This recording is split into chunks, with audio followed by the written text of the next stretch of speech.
right, so let's talk about, we talked about network marketing. We understand why the timing is so amazing right now, why this crisis has created this huge opportunity for us. Now, let's talk about why travel. I mean, there's other companies that sell other products. Why is it travel?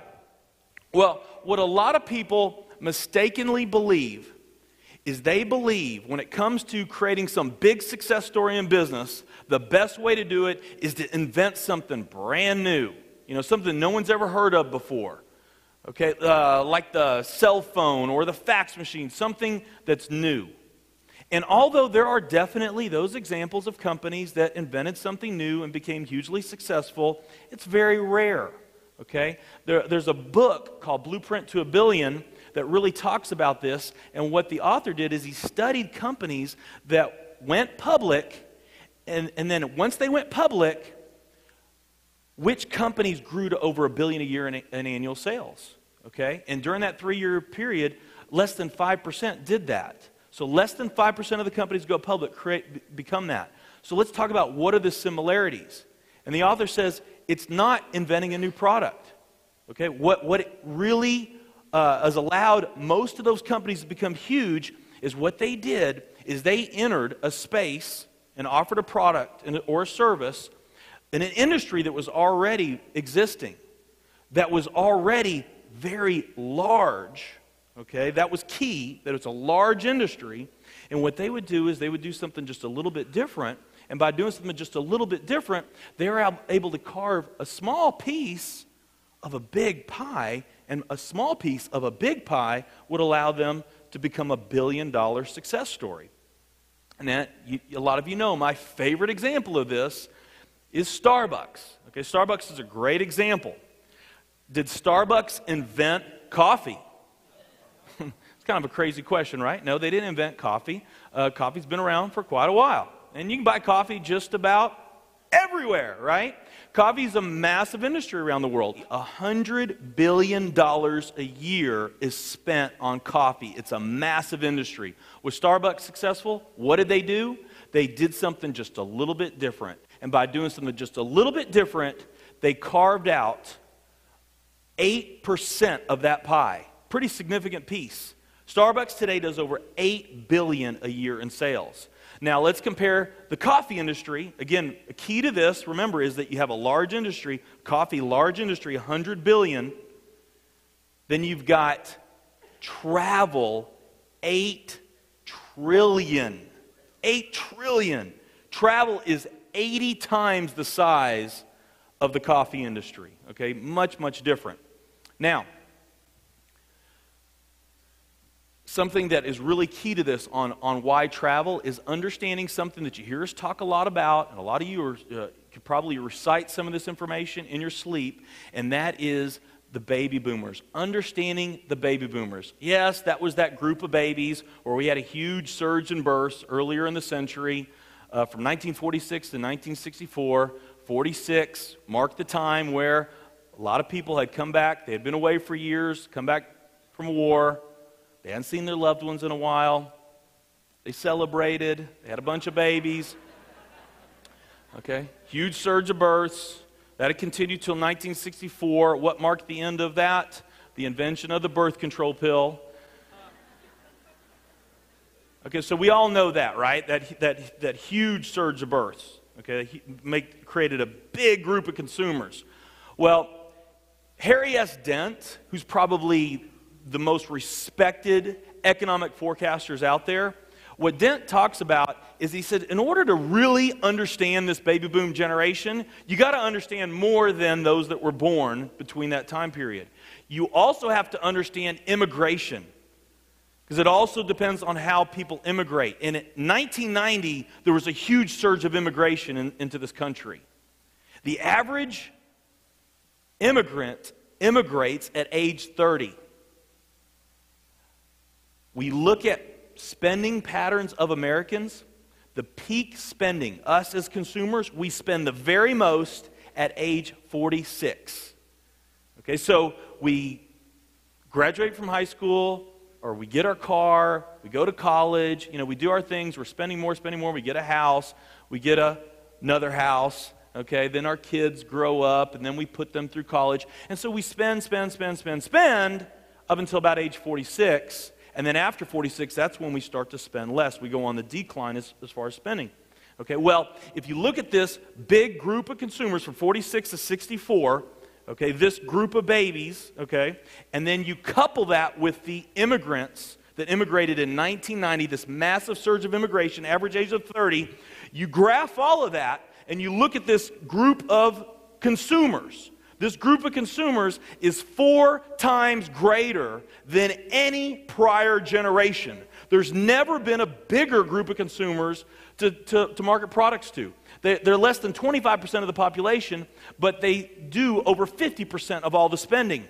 Well, the peak of the peak of the peak of this group of consumers, when you look at the peak spending of 46 of that group, the peak of the peak of the peak is right now. Right now. Okay, before you applaud, let me give you some more information. Because what does that mean if it's the peak? What happens after the peak? Decline.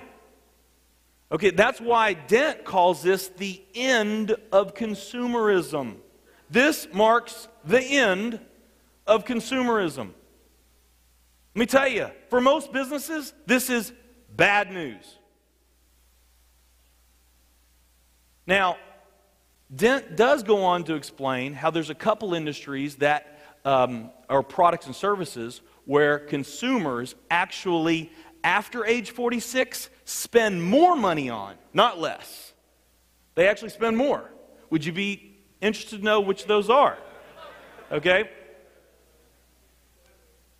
The first one he talks about is healthcare. That's kind of obvious, right? And then the other is leisure travel. Okay?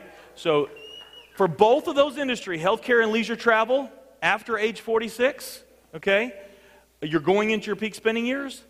That means that spending for this group is going to continue. We're just now entering those peak spending years, and that growth is going to continue over the next 18 to 20 years. Okay? Can you say cha-ching? So this is fantastic news for healthcare and leisure travel. And so if you are looking for that right network marketing company and you want to capitalize on the biggest trend in history, the biggest generation of consumers that you could market products to, no bigger one to market products to, then you're trying to find a network marketing company, you've got a couple different products that you can choose from. One, nutrition, because that falls right in well with healthcare, would you all agree? And the other is travel. Healthcare or travel. Okay, now, nutrition, the nutrition industry, talk about how big that pie is, it's much bigger than coffee. It's $228 billion. $228 billion is spent on nutrition. Travel, $8 trillion, okay?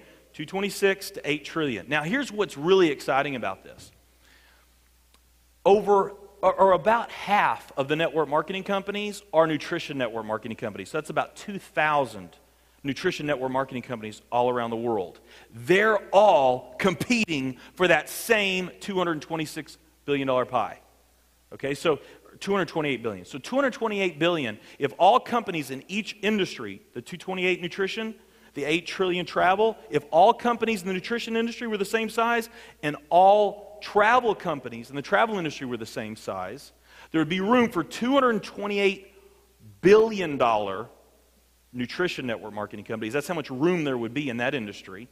In travel, there's room for 8,000 billion-dollar companies. That's how much room there is in that pie, okay?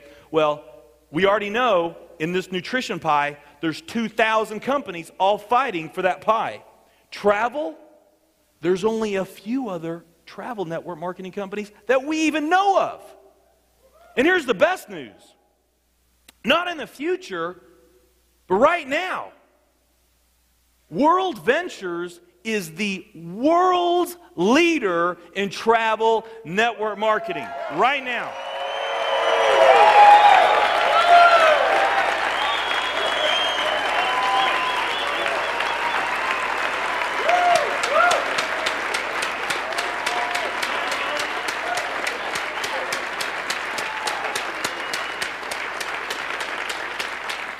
there's another aspect of travel that's really important that you understand, especially if you're new to network marketing. The most important dynamic that allows network marketing to be the powerful vehicle that it is, because we all know that it's the power of the duplication. That's what creates the magic. That's how the social networking companies are growing so fast, and that's why network marketing is such a powerful distribution model. It's all in the duplication, okay? Prepaid Legal, they do about $500 million a year in sales. They're publicly traded, New York Stock Exchange listed network marketing company. They've been around for over 30 years. Well, recently they did a study that it was very, very revealing. And what they did is they said, okay, of the sales that we do today, who's making those sales? And what they found, of the sales that they do today, 70 to 80% of the sales that they do today come from their sales reps that have been with the company for 12 months or less. And they have sales reps that have been with the company for over 30 years. But 70 to 80% of the sales that they're doing are from the sales reps that have been with the company for 12 months or less. We have a saying in this business, and that is, new blood is the lifeblood. Okay? This business is all about the new people going out there and introducing new people and making new sales. That's what it's about. And the more complex and the more complicated your story is, or the more difficult your product is to explain, okay, when you have to have more technical knowledge or know the science or the formulas behind different products, the harder it is for you to explain, the slower it's going to duplicate. I mean, that's a pretty simple concept, right? The easier it is to talk about, the faster it will duplicate. And the thing that slows network marketing companies down from growing more than anything else is the apprehension that a brand new person has. Most people get into network marketing, they don't have a sales background, they don't have sales skills, they just are looking to create an additional source of income. So it's really a referring business more than it is a selling business. So when you're going out there and referring, okay, and you're talking to friends and family about getting involved in a business, for a lot of new people, that's an uncomfortable thing to do. They've never done that before. Well, travel doesn't eliminate that, but it does bring down the walls big time. So that person that in another company with a different product might have not ever been able to get up the nerve to go talk to that neighbor about that product, the fact that it's travel, it's a lot easier for them to go do that. And when they do go talk to that neighbor, simply because it's travel, that neighbor is much more receptive to it and much more interested. And what does this do? This only builds more confidence in that new person, and it really facilitates the duplication, so your odds of success are much greater as well in a travel company. Okay, so it's really exciting. There are so many other reasons why travel is the ultimate product to market and network marketing. Okay, too many for me to explain in this session, but I think we've done a pretty good job here.